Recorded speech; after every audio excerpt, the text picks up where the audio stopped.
নুপুরের দাম 1000 টাকা হলে তার স্থান পায়ে, টিপের দাম 1 টাকা হলেও তার স্থান কপালে।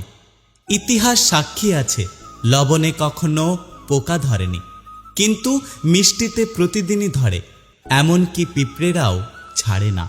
মোমবাতি জ্বালিয়ে মৃত মানুষকে স্মরণ করা হয়, আর মোমবাতি নিভিয়ে জন্মদিন পালন করা হয়।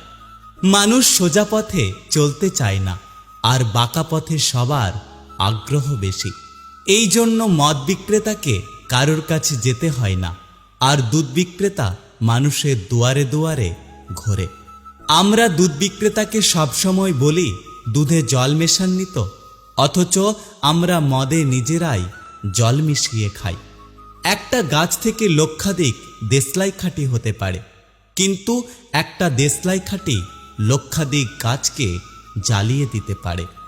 যখন বন্যা হয় তখন মাছেরা পিঁপড়েদের খায়, আর যখন জল শুকিয়ে যায় তখন ওই পিঁপড়েরাই মাছেদের খায়। সুতরাং সময় এবং পরিস্থিতি যে কোনো সময় বদলাতে পারে। বাড়ির মধ্যে সাপ ঢুকে গেলে আমরা তাকে লাঠি দিয়ে মারি, আর মন্দিরের মধ্যে সাপ দেখা গেলে তাকে আমরা পুজো করি, দুধ খাওয়াই।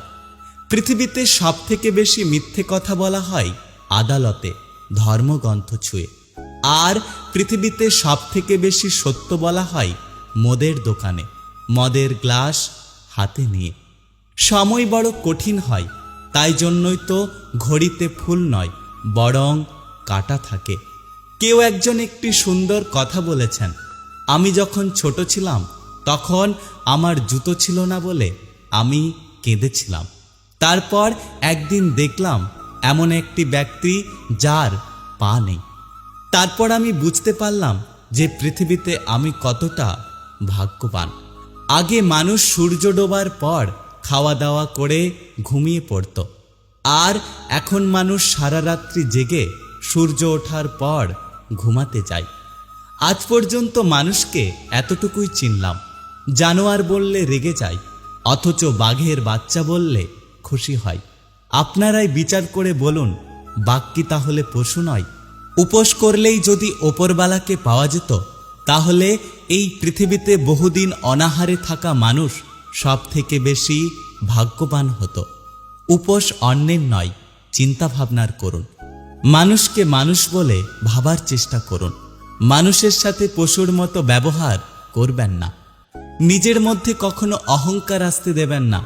ওপরবালার ওপরে ভরসা রাখুন। ওপরবালা যদি চান আজকে আপনার ভালো দিনটাকে কালকে একটি খারাপ দিনে পরিবর্তিত করতে পারে।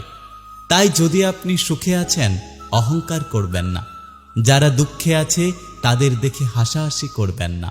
সকলের সাথে থাকুন, সকলের পাশে থাকুন।